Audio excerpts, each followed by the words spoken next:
Conocemos un cuento infantil, por varias generaciones se ha conocido, un cuento llamado El Patito Feo. Este cuento fue publicado por Christian Andersen hacia 1844 en un libro de cuentos que se llamaba Los Siete Cuentos.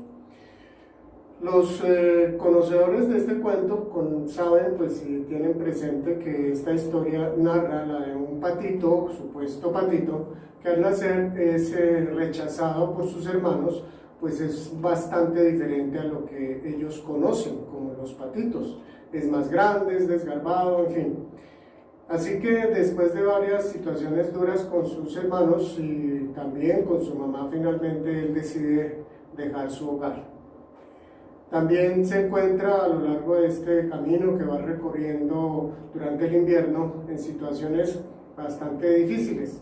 Al terminar el invierno, sin darse cuenta, él ha crecido y llega a un lago donde ve unos cisnes y se une a ellos.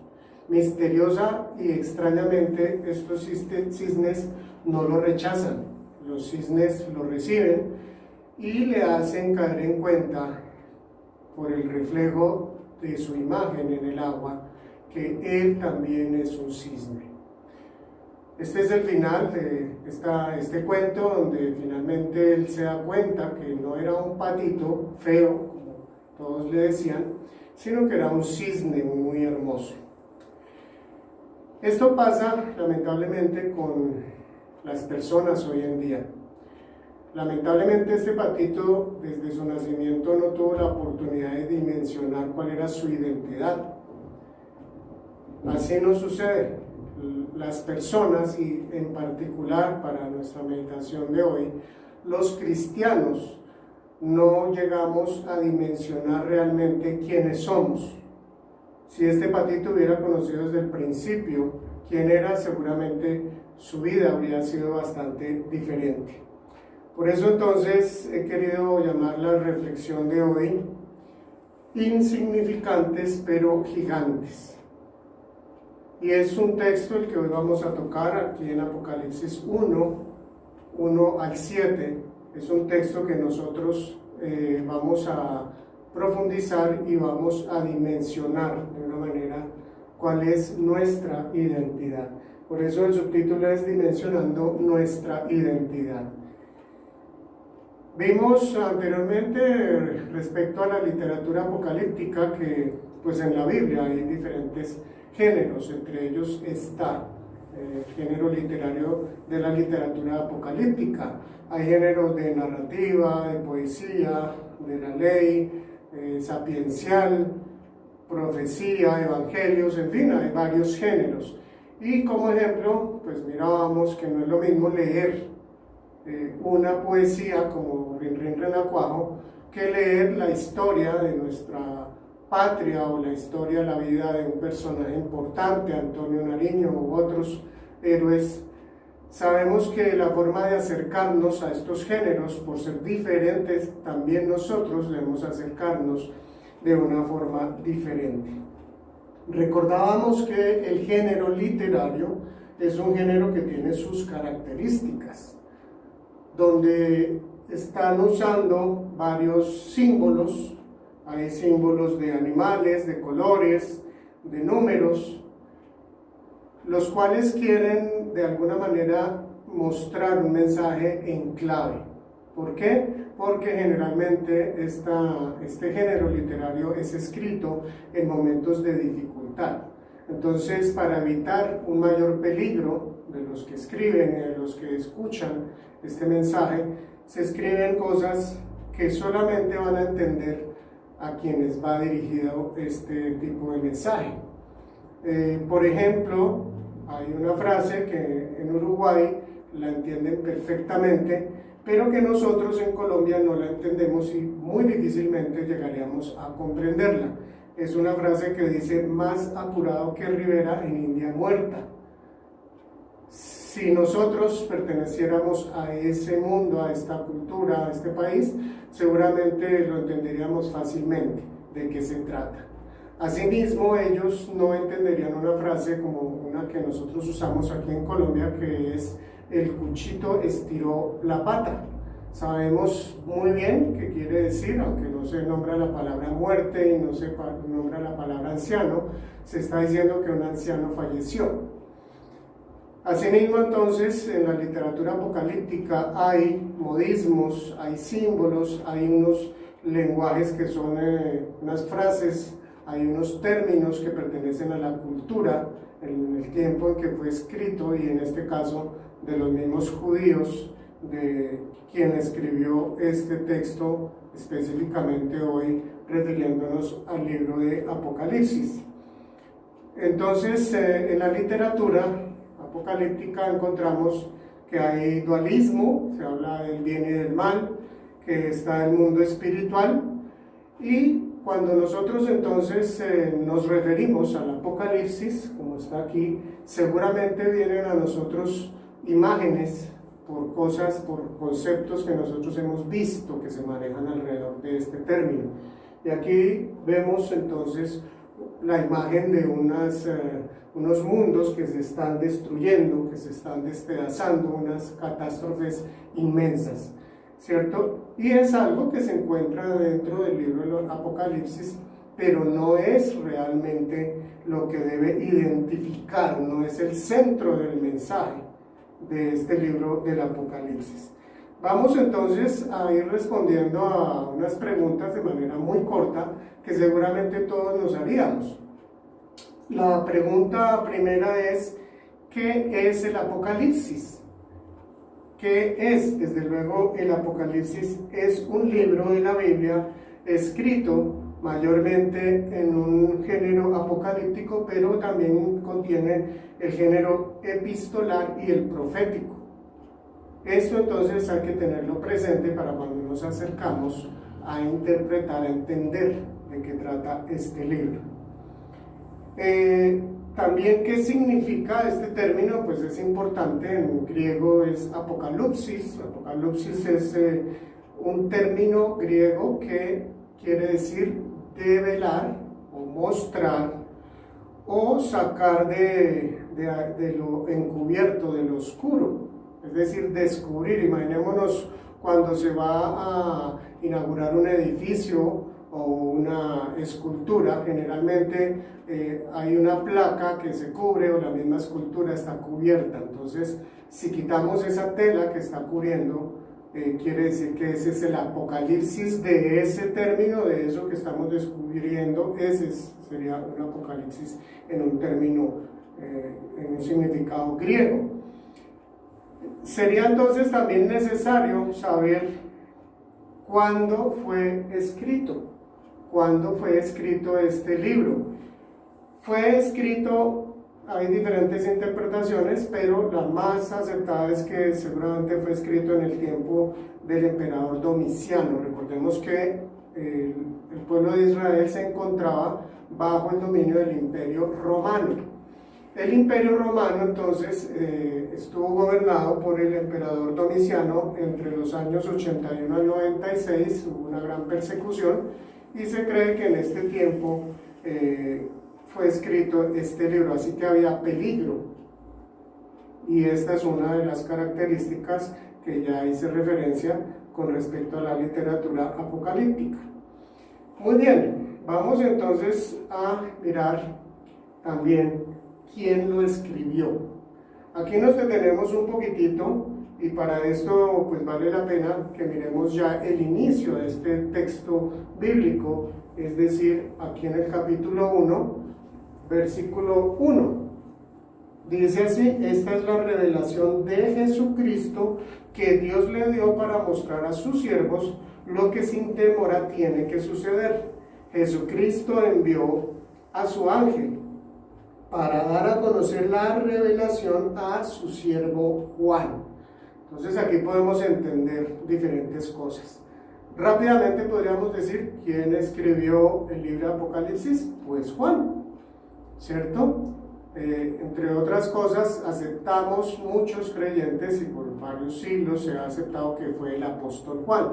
Claro, ahí no dice a su siervo el apóstol Juan, no, pero pues hay bastantes razones para entender que fue escrito por el apóstol Juan. Ahora, aquí nos muestra que hay un proceso en este primer versículo, ¿cierto?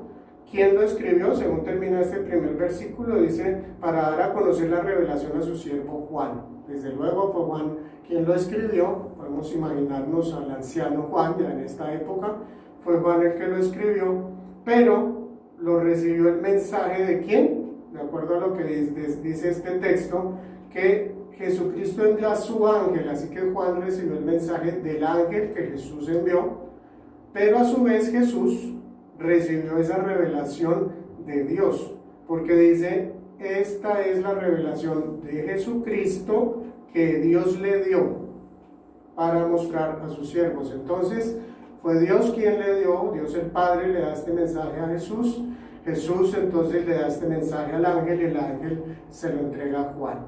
Y como dice el verso 5, dice, quien por su parte, refiriéndose a Juan, da fe de la verdad escribiendo todo lo que vio, a saber, la palabra de Dios y el testimonio de Jesucristo. Entonces, esa sería la respuesta a esa pregunta de quién la escribió. Podemos, antes de pasar a la siguiente pregunta, y aprovechar este espacio y contestar otra pregunta que tiene que ver con esto directamente. ¿Dónde lo escribió? ¿Dónde lo escribió? Lo escribió en la isla de Patmos, lo dice en el verso 9, ahí mismo en el capítulo 1, dice, yo, Juan, estaba en la isla de Patmos por causa de la palabra de Dios y del testimonio de Jesús. La isla de Patmos era, o es una isla pequeña, que era utilizada por el Imperio Romano para exiliar allí a las personas que les eran molestas y que eran sus enemigos. Por este motivo, entonces, como dice aquí Juan, estaba en la isla de Patmos por causa de la palabra de Dios y del testimonio de Jesús. Muy bien, sigamos con la siguiente pregunta. ¿Para quién? ¿Para quién fue escrito? Si nosotros miramos ese primer capítulo, en el verso 4 del capítulo 1, que lo vamos a leer ahora más adelante, dice que yo, Juan, escribo a las 7 iglesias que están en la provincia de Asia. Entonces podemos decir, ¿para quién fue escrito? Para las 7 iglesias de la provincia de Asia. Más adelante, allí en el mismo capítulo 1, en el verso 11, nos dice cuáles son esas iglesias de la provincia de Asia. Son las iglesias de Éfeso, Esmirna, Pérgamo, Tiatira, Sardis, Filadelfia y Laodicea. Esas son las iglesias.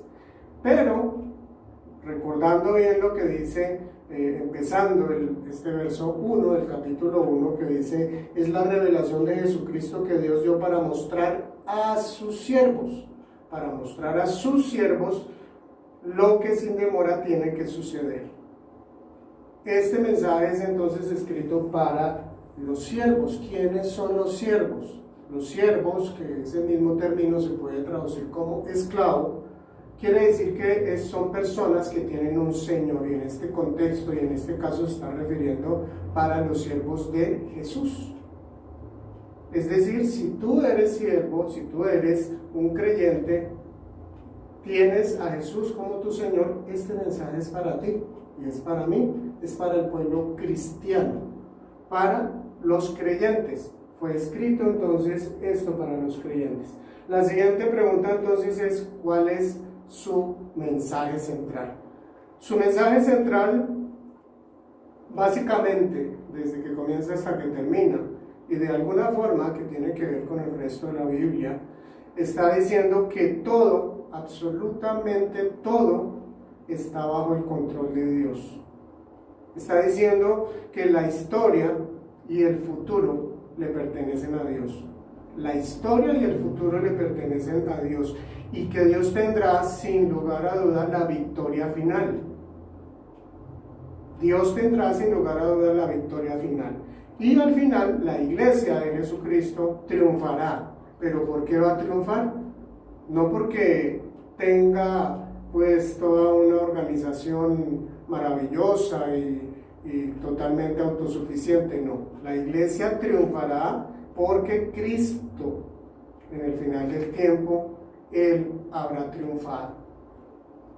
Entonces, este es el mensaje central del libro de Apocalipsis. ¿Cuál es entonces el propósito? El propósito de este libro es animar a los siervos, a los creyentes, a los que formamos parte del cuerpo de Cristo, a la iglesia. Nos anima para estar firmes en medio de las pruebas, de las tribulaciones, de las dificultades, para estar firmes hasta el fin. Nos da entonces fortaleza, nos da consuelo, nos anima hasta el final de nuestra vida. Muy bien, vamos entonces a mirar el prólogo que es son estos primeros 2 versículos. Quiero invitarles, pues ya leímos este primer verso y este segundo verso, pero quiero animarles también a una inquietud que seguramente el que está leyendo este texto con un interés genuino de entender y de conocer, tendría otra pregunta. Y desde luego a nosotros los creyentes nos es permitido, incluso es muy sano y muy saludable que solucionemos, que hagamos preguntas, como lo decía en la meditación anterior, que no traguemos entero, ¿cierto? Y eso, dentro de esto, hace parte el preguntar. No tragar entero implica preguntarnos. Y es básicamente este texto que está aquí un poquito resaltado, que dice: lo que sin demora tiene que suceder. Esa revelación, como dice allí, de Jesucristo que Dios le dio para mostrar a sus siervos lo que sin demora tiene que suceder. Entonces la pregunta es: pero si esto fue escrito en el primer siglo, ya han pasado como bastante tiempo, ¿cómo así que sin demora tiene que suceder y ya estamos en el 2020 y todavía no ha pasado? Bueno, pues para esto hay 2 textos que la misma Escritura nos ayuda para aclarar. Este texto, 2 de Pedro 3, verso 8 y el verso 9. El verso 8 dice, en 2 de Pedro dice: pero no olviden, queridos hermanos, que para el Señor un día es como 1000 años y 1000 años como un día. Nosotros estamos en la dimensión del tiempo. Dios no está en la dimensión del tiempo, Él está fuera del tiempo. Él finalmente es el creador del tiempo y el espacio. Así que para Dios no existe ese límite que nosotros sí tenemos, que es el tiempo. Por eso dice: para el Señor un día es como 1000 años y 1000 años como un día. Y el verso 9 aclara aún más, dice: el Señor no tarda en cumplir su promesa, según entienden algunos como tardanza. Más bien, Él tiene paciencia con ustedes, porque no quiere que nadie perezca, sino que todos se arrepientan. Así que el Señor retarda su regreso porque está esperando que muchas más personas lleguen a la salvación, lleguen a recibir el mensaje del Evangelio y a recibir a Jesucristo como su Señor y Salvador. Ese es el mayor anhelo de Dios. Y yo creo que realmente Dios, cuando ve el futuro que le está esperando a la humanidad, que no ha recibido al Señor, Él tiene bastante tristeza, porque lo mismo que revelan los evangelios y que Jesús reveló en los evangelios con respecto a la vida o lo que van a tener que pasar las personas que le rechazan a Él en la eternidad, es realmente espantoso. Entonces yo creo que sí, Dios no es solamente que quiere que muchos sean salvos, sino que además quiere que muchos no vayan a la perdición, a la destrucción. Bueno, miremos entonces ahora este segundo texto que dice la bienaventuranza. Aquí dice, leemos nosotros: dichoso el que lee y dichosos los que escuchan las palabras de este mensaje profético y hacen caso de lo que aquí está escrito, porque el tiempo de su cumplimiento está cerca. Ese término dichosos que aparece en este texto, en esta traducción, en esta versión, 2 veces. Dichoso el que lee, después dice: y dichosos los que escuchan. El término que allí se está usando en el griego es makarios, que es el que es traducido como bienaventurado. Entonces aquí se está refiriendo, está diciendo bienaventurados o bienaventurado el que lee, y bienaventurados los que escuchan. Nosotros podemos encontrar en el libro del Apocalipsis, a lo largo de este libro, 7 bienaventuranzas. Esta sería la primer bienaventuranza. Y que bueno, apenas en el 3er versículo, empezando este libro, ya está dando una bendición. Está diciendo que vamos a ser felices, dichosos, en gran manera, los que leemos y escuchamos. Así que en este momento ya nosotros formamos parte de este grupo. Pero no se queda ahí. Ahora, reflexionemos un momento con respecto a la facilidad que hoy tenemos para leer, para escuchar la palabra de Dios. Esa facilidad o esas facilidades que tenemos hoy en día, tantísimas formas de leer y de escuchar la palabra de Dios, no la tenía la primera iglesia. Esa primera iglesia tenía, por eso aquí lo dice así, cuando llegaba un rollo, un pergamino, un manuscrito con el texto bíblico, una persona era quien leía en voz alta y el resto de la congregación entonces escuchaba. Eso era lo máximo que un creyente podía recibir de esa manera.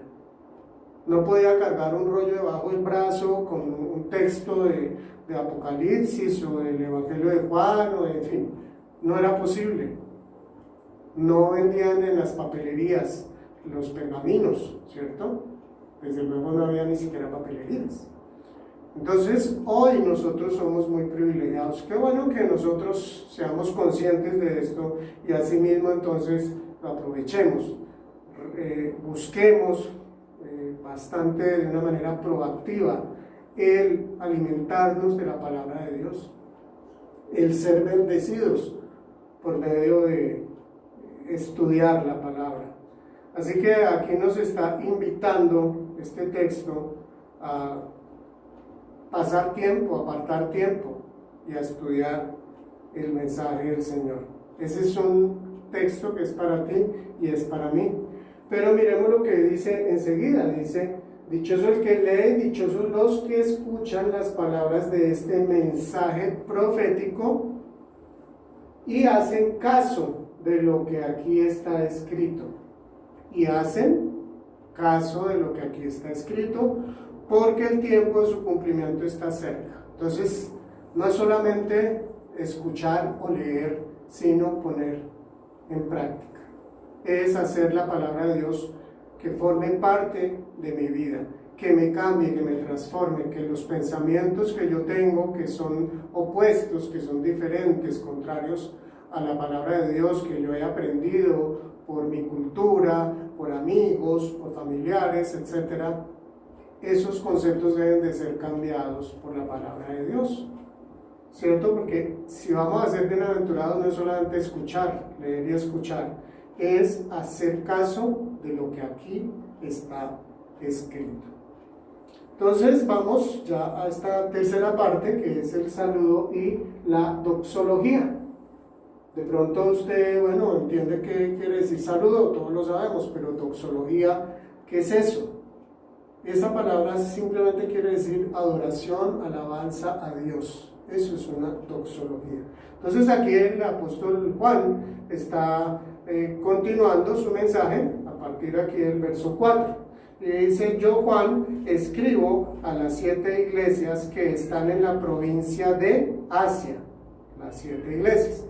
Gracia y paz a ustedes de parte de aquel que es y que era y que ha de venir, y de parte de los 7 espíritus que están delante de su trono, y de parte de Jesucristo, el testigo fiel, el primogénito de la resurrección, el soberano de los reyes de la tierra, al que nos ama y que por su sangre nos ha librado de nuestros pecados, al que ha hecho de nosotros un reino, sacerdotes al servicio de Dios su Padre. A él sea la gloria, el poder, por los siglos de los siglos. Amén. Este es un texto maravilloso, pero si lo leemos muy rápidamente, de pronto no lo alcanzamos a degustar. Entre otras cosas, cuando leemos este género apocalíptico y en particular este libro del Apocalipsis, y diría yo como general, toda la Biblia debemos de leerla, no lo hagamos de afán, requiere un tiempo, requiere que le invirtamos un tiempo, porque es lo más valioso para nuestra vida.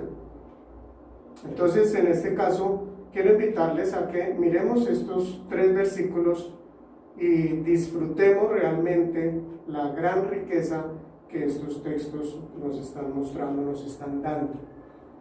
Entonces, de esta primera parte dice: yo, Juan, escribo a las 7 iglesias que están en la provincia de Asia, gracia y paz a ustedes. Miremos la siguiente imagen que nos muestra el mapa donde ubica las 7 iglesias de Asia. Es lo que se encuentra pues al occidente de lo que hoy conocemos como Turquía. Turquía entonces queda muy cerca a lo que hoy también conocemos como Grecia. Esto es lo que hoy es Turquía. Y allí se encuentran muy cerca estas 7 iglesias: Laodicea, Filadelfia, Teatira, Pérgamo, Sardis, Esmirna y Éfeso. Eran iglesias entonces que se conectaban fácilmente por un camino, un sistema de caminos, y era muy sencillo, y podría decirse que entonces esta es una carta que el apóstol Juan está enviando a esas iglesias para que vayan rotándola y todas estas iglesias puedan conocer este mensaje. Entonces, aquí podemos ubicarnos también, que era Italia, entonces, y este es desde luego el mar Mediterráneo y el norte de África. Bueno, allí entonces en este saludo, en esta doxología, aparece por primera vez el número 7, ¿cierto? Porque está diciendo a las 7 iglesias que están en la provincia de Asia. Y esto pues tiene algo muy interesante, porque el número 7, ya lo habíamos referido en otra oportunidad, tiene un simbolismo que es el de perfección, el de totalidad, el de plenitud, el de algo que está completo. Por eso mismo tiene un significado especial el hecho que sea escrita para 7 iglesias. Por eso se interpreta que, desde luego, aunque va a esas 7 iglesias, en primer término, podemos decir que va para las iglesias de todos los tiempos, la iglesia de Jesucristo de toda la historia de la humanidad. Y entonces está diciendo gracia y paz a ustedes. Aquí en esta parte dice gracia y paz a ustedes, y era un saludo normal, común entre los creyentes de aquel tiempo. Pero pues llama la atención que gracia y paz a ustedes, ese término gracia y ese término paz siempre tienen una connotación que es una gracia y una paz que vienen de Dios. Si bien aquí enseguida ya empieza Juan a decir de parte de, tiene de parte de y de parte de, ¿cierto? En tres de parte, ¿cierto? De parte de, primero dice de aquel que es, que era y que ha de venir. De parte de aquel que es, que era y que ha de venir. Esa misma frase aparece, la vamos a leer ya terminando esta meditación, en el verso 8. Y aquí hace referencia a un texto que encontramos en Éxodo capítulo 3, versículos 14 y 15. Y es cuando Moisés encuentra la zarza ardiendo y luego ya Dios le habla de esa zarza, y Dios le da la misión de ir a Egipto para liberar a su pueblo. Y Moisés, pues bastante preocupado por esto, le pregunta, bueno, y a mí cuando yo llegue allá me presento y digo, bueno, no, que vengo a a cumplir con algo que Dios me ha pedido, que es liberar a la nación de Israel, al pueblo de Israel. Dios entonces, Moisés le pregunta, y entonces, pero si ellos me preguntan, ¿y cuál Dios? ¿Quién les digo que? Entonces Dios le contesta y le dice, yo soy el que soy, respondió Dios a Moisés. Y esto es lo que tienes que decirle a los israelitas. Yo soy, me ha enviado a ustedes.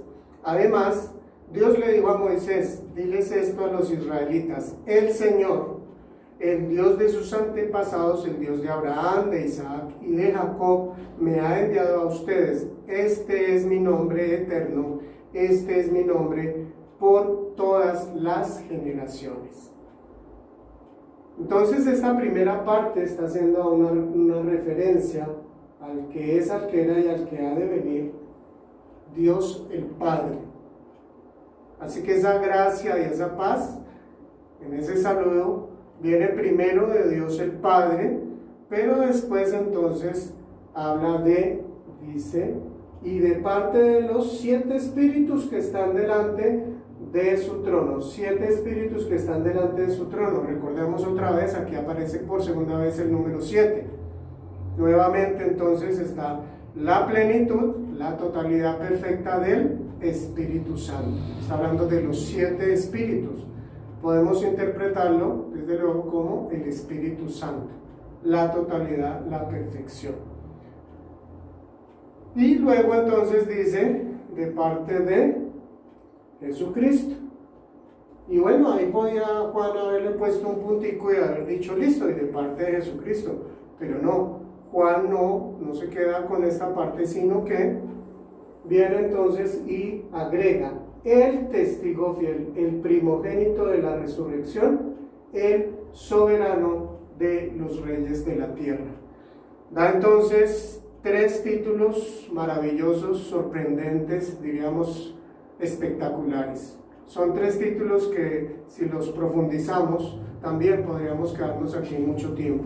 Solamente con respecto al testigo fiel, el primero, que Jesús es el testigo fiel, nos está hablando que si Él es fiel, Él no miente, Él no engaña, Él no dice mentiras. Todo lo que Él dice, todo lo que Él habla es verdadero.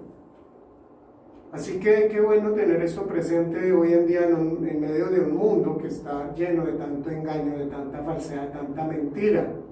Jesús es ese testigo fiel, es ese testigo que no nos engaña, que nos ha revelado lo que es cierto, lo que es verdadero. Así que nosotros podemos descansar en esa revelación que Él nos ha dado. En Isaías 55:4 dice, le he puesto como testigo para los pueblos, como su jefe supremo, hablando del Mesías.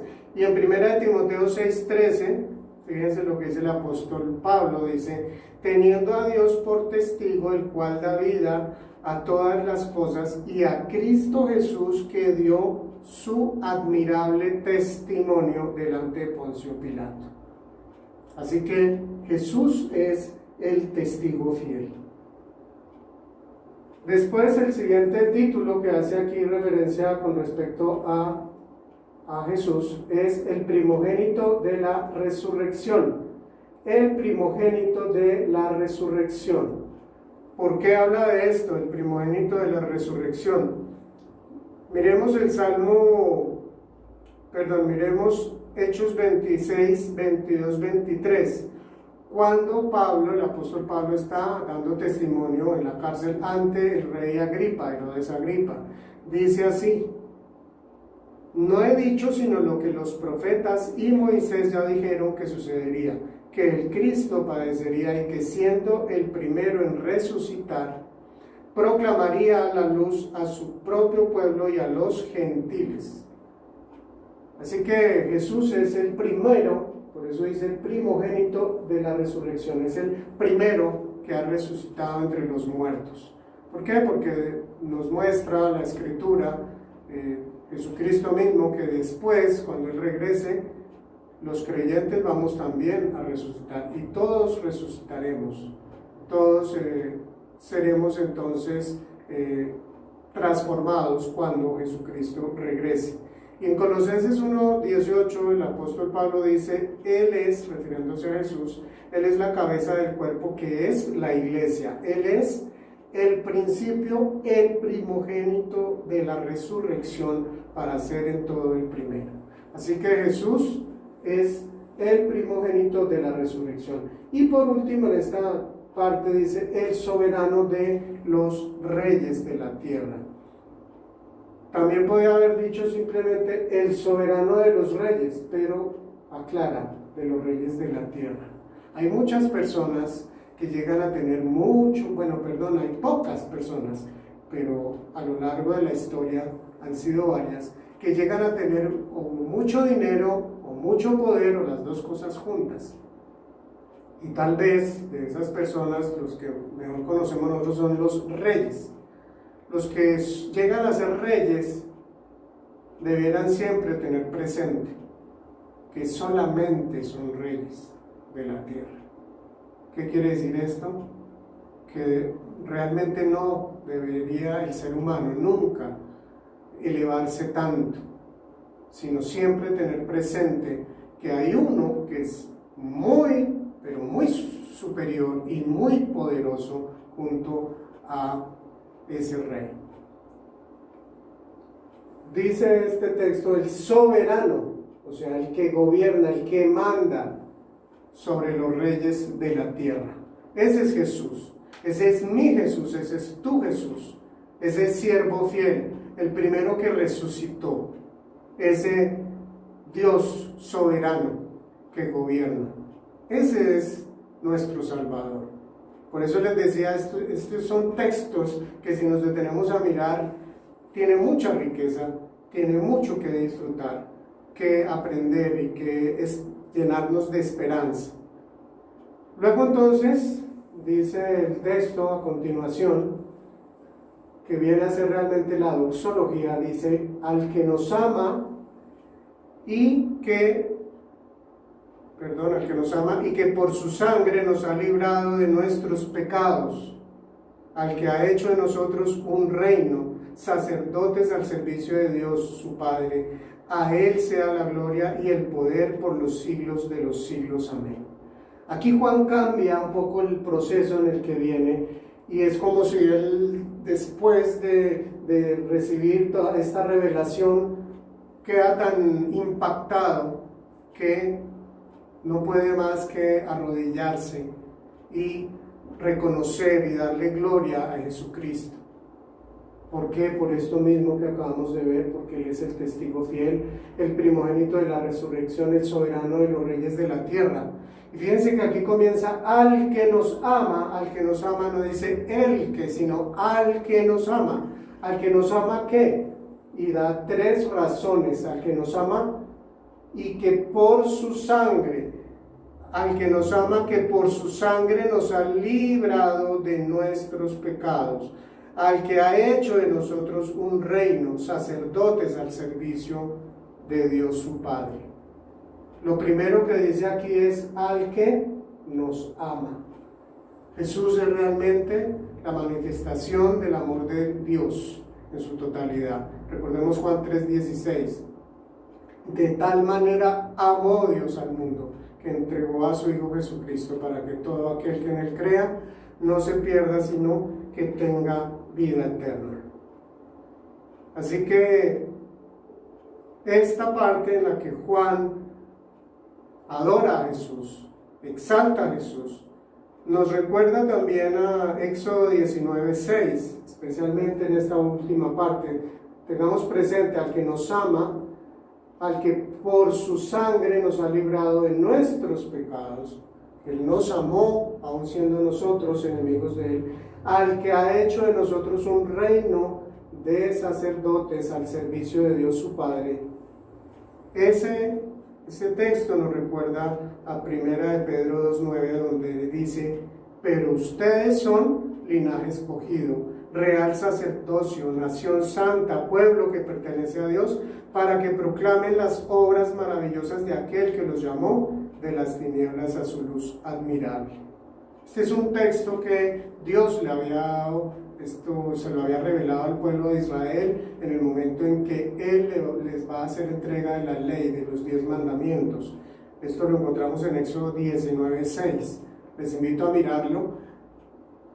Este texto, esta revelación, este anhelo que Dios le expresa al pueblo de Israel, aquí el apóstol Juan nos muestra que se cumple en la iglesia de Jesucristo, que se cumple es en el pueblo de Dios.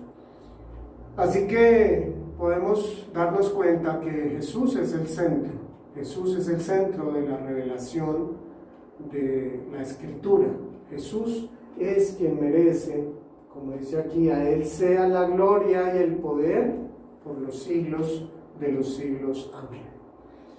Por último, entonces, vamos a ver esta parte, versos 7 y 8, que es el anuncio. Juan hace un anuncio después de estos textos. Él está dando una información y dice así: miren que viene en las nubes, y todos lo verán con sus propios ojos, incluso quienes lo traspasaron, y por él harán lamentación todos los pueblos de la tierra. Así será.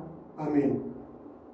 Yo soy el Alfa y la Omega, dice el Señor Dios, el que es y que era y que ha de venir, el Todopoderoso. Así concluye entonces Juan esta parte, con el verso 8, que podemos decir, la última parte de este mensaje.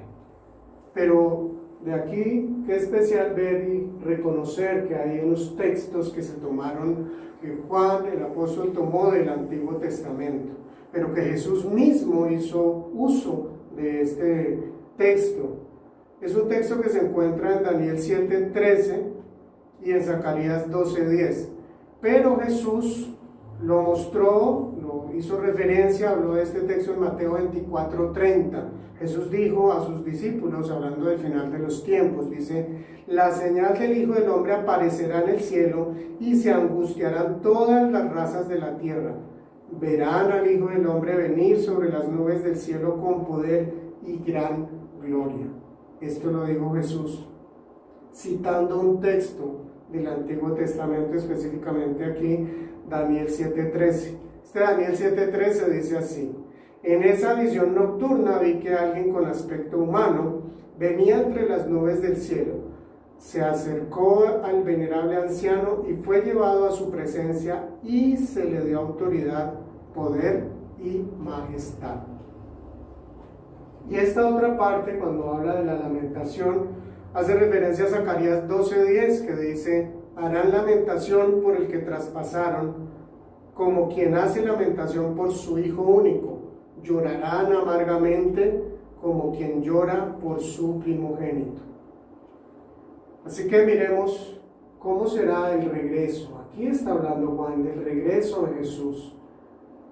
Va a ser algo que todo el mundo verá. No será algo que unos pocos, como en su primera venida sucedió, casi en secreto. Esta vez su segunda venida va a ser totalmente visible. Pero además, qué terrible cuando dice: incluso quienes lo traspasaron lo van a ver, y por él harán ¿qué? Harán lamentación. ¿Quiénes? Todos los pueblos de la tierra. Así será. Amén.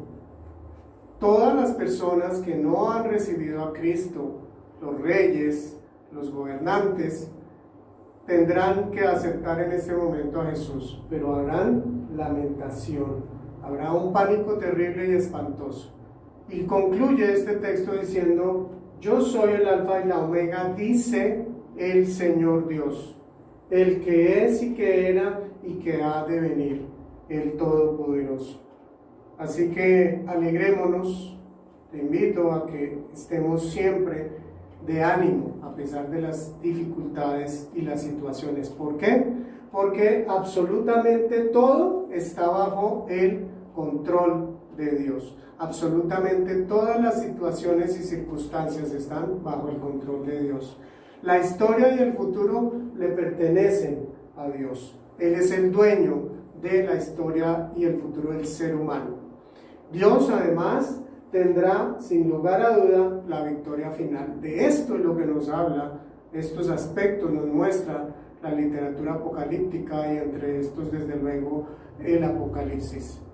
Y al final la iglesia triunfará. ¿Por qué? Porque Cristo ha triunfado. Esto es motivo de gozo, de alegría, de ánimo en medio de las dificultades. No simplemente porque a mí me está yendo bien, entonces yo estoy de ánimo. No, esa es la gran esperanza. Esa es la promesa del Señor Jesucristo. Nosotros como creyentes no porque somos en nosotros mismos autosuficientes, sino porque Cristo triunfó, tendremos nosotros el triunfo. Por eso, como en la historia del patito feo, qué bueno que tengamos presente bien claro quiénes somos, que sigamos ahondando en nuestra identidad, en nuestra realidad como hijos de Dios. Esto nos ayudará realmente a entender que aunque nos ven y nos consideran de pronto insignificantes, somos gigantes, pero por la gracia de Dios, con humildad y con sencillez debemos reconocerlo. Les dejo con este texto de Daniel 7:14 que dice: todos los pueblos, naciones y lenguas lo adorarán. Su dominio es un dominio eterno que no pasará y su reino jamás será destruido. Motivo de alegría, de gozo, de tranquilidad. Vivamos nuestra vida cada día con ánimo, con esperanza, con convicción, porque el Señor nos ha rescatado y somos sus hijos y parte de su pueblo especial. Dios te bendiga.